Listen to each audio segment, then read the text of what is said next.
Did you know that although the Inca Empire was vastly larger than the Aztec Empire, they weren't known to have a writing system, which seems essential, especially if you're governing a land that's larger than France, Poland, Spain, Portugal, and Germany combined. Thanks to ancient artifacts, such as the sacred Popol Vuh, aka the Mayan Book of Creation, we know that the Incas' northern neighbors were basically the Nora Roberts of their time. But the mysterious Inca had another clever, non-written way of distributing information. That's in addition to speaking Quechua, their native language, which includes many English loanwords that you probably already know.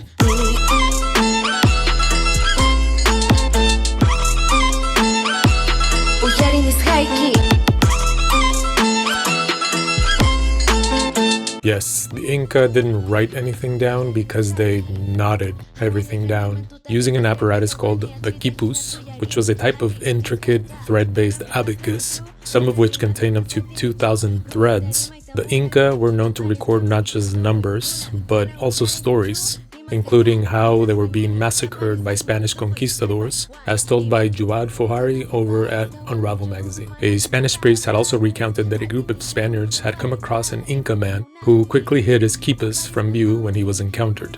When interrogated, the man confessed that his quipus had recorded all of the atrocities and massacres that the Spaniards had inflicted upon the Incas, and that the world was going to see their sins laid bare. The Incas would transmit information by sending these quipus over to other settlements, meaning that the pre-Columbian culture basically invented the analog USB thumb drive. Another way the Inca conveyed information was through speaking. Since we previously went over English loanwords from Taino and Nahuatl, today we're focusing on Quechua and its contributions to both English and Spanish. But before we jump into those, I would like to thank my tocayo Marcelo Vinces for helping me with the script. Saludos, tocayo. Let's move on to the loanwords.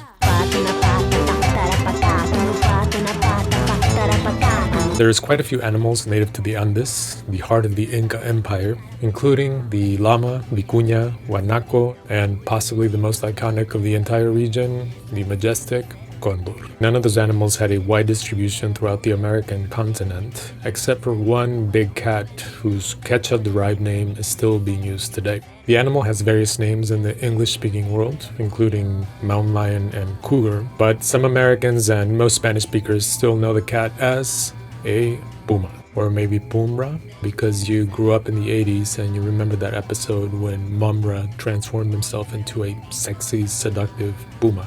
Meow.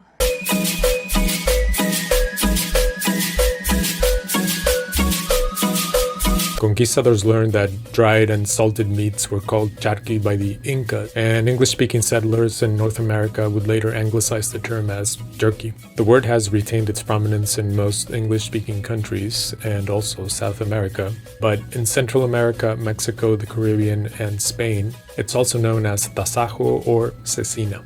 I just like calling it mummy meat because that's kind of what it is, and I like alliteration.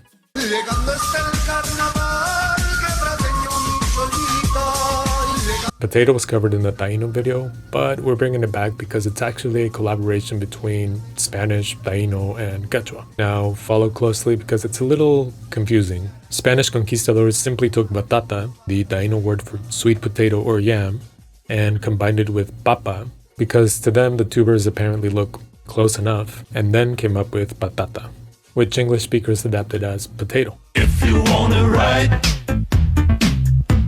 don't ride the white horse. Ayahuasca, the psychoactive brew that all your white friends want to try when they travel to South America in order to cure years of emotional damage, is not surprisingly a Quechua word. I mean, looking at the etymology, it just kind of sounds like it would be. A lot more subtly ingrained in the American psyche, thanks to a very popular drink and equally popular drug, is coca, the Quechua word for the infamous plant, which in its non-processed form is still widely used by Inca descendants and Quechua speakers everywhere. In its processed form, it's also very widely used, probably not as much by Quechua speakers, but definitely by celebrities.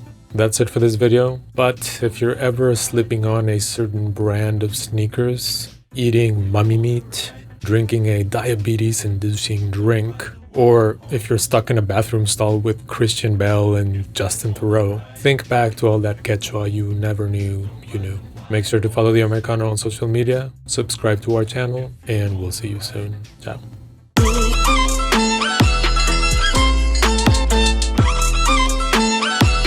We are in this high key.